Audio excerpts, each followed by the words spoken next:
సంఘాల వరకు చెప్తున్నారు కాబట్టి ఒక academy, private academy, no fees లేకుండా నెలకు ఒకరు డ్యూటీ పెట్టుకొని, ఒకరు రిటైర్డ్ పర్సన్ ఒక్కరు పెట్టుకొని మార్నింగ్ ఈవినింగ్ సెర్టన్ పీరియడ్ పెట్టి పిల్లలందరినీ కూడా ఒక క్రమశిక్షణ మార్గంలో డిఫెన్స్ వైపు వెళ్ళే విధంగా ప్రయత్నం చేయండి.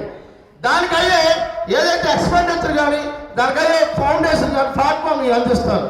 ఖచ్చితంగా మీకు ఏమైనా ఖర్చులు కావాలనుకుంటే నేను నెలవారీ అందిస్తాను. నా తరఫున మీరు సహకరించండి. గ్రామంలో ఉన్నటువంటి యువకులకు మంచి మార్గంలో మళ్లించడానికి, క్రమశిక్షణగా వెళ్ళడానికి దోహదపడుతుంది. ఇది నా రిక్వెస్ట్. మీరు అన్యతగా భావించకండి. అధ్యక్ష, ఇది చేయాలి. ఎందుకంటే యూనియన్ పెట్టామంటే దానికి కారణం మన నుండి ఈ గ్రామానికి ఏమిస్తున్నాం. మనకి పరిస్థితులు అడ్డొచ్చినప్పుడు, బ్రతకడానికి అడ్డొచ్చినప్పుడు మనం వెళ్ళాం ఆర్మీకి. ఈరోజు మన పరిస్థితులన్నీ బాగున్నాయి. మన నుండి నెక్స్ట్ జనరేషన్కి ఏమి ఇవ్వాలి, ఏమి అందివ్వగలం అనేది మీరు ఆలోచన చేసి ఈ గ్రామానికి ఒక ప్రత్యేకమైన ఒక అకాడమీ మీకు సాయశక్తితో ప్రయత్నం చేయండి.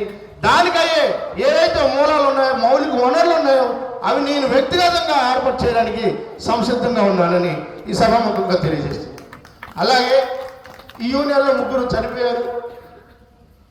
స్వర్గీయ శ్రీ మద్దిల రవి, స్వర్గీయ శ్రీ గుర్త పాపర, అలాగే రీసెంట్గా స్వర్గీయ శ్రీ పాదుంపల్లి జిషత్ గారు.